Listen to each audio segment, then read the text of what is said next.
And I've got an impression of some numbers that I've run across a lot of different people that I think is a pretty good expression of where the Y is today. Of the 2,700 Ys in this country, I believe that about 45% of them actually believe in the C and the Y in a very real way.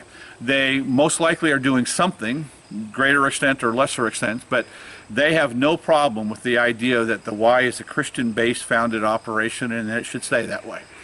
The next 20% are what people that I would call pro, but they really they're not doing anything, but primarily because they don't know how to do it, they don't know what to do, they don't have the resources to do it, they don't have the people to do it, they haven't figured out how to connect with their community. They don't have any problems with the idea, but they're just not doing anything yet, and they just need to be encouraged and find ways to do that. The next 20% are folks that I would say, the word I use is somewhat apathetic. They're not against it, they're just not promoting it.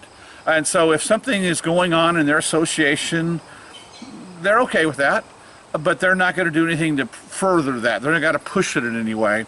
If something isn't going on in their association, they're certainly not going to start anything. So they're somewhat apathetic. They're kind of neutral. They're Switzerland in the whole idea, okay? The next 15% are the folks that are somewhat against it. And of that, you know, 2/3 of that group, or 10% of the total Ys, are what I would say politely not interested.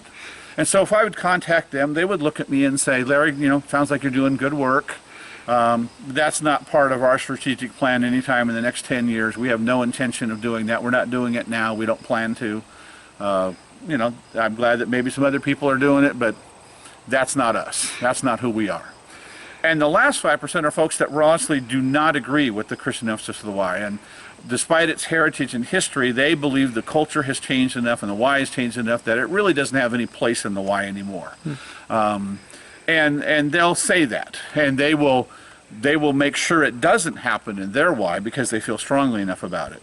That other group may or may not, you know, stop it from going on in their Y, but they certainly don't believe in it. So both that, but if you think about it, that's about 65% of the Ys that really actually agree with the original intent of the Y, and they might disagree on how to go about it and how to do it, but they agree with the idea.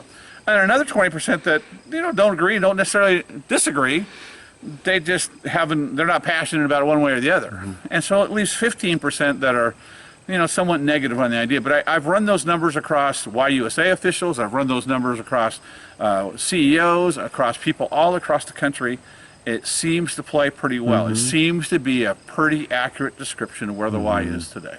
So the encouragement for the people of faith that kind of feel some connection or attachment to the original mission is that there's a vast number of people out there that are really enthusiastic about it. It's a vast number that's, for the most part, quiet. They're quietly living out what they feel is their mission for the Y. It's one of the privileges I have of traveling all the time, is I see all this. Most of these Ys don't ever get to see that. And so they go to a conference and they meet a person or two, but they have no idea how these Ys are actually living their mission out. So I feel very privileged to be able to see that.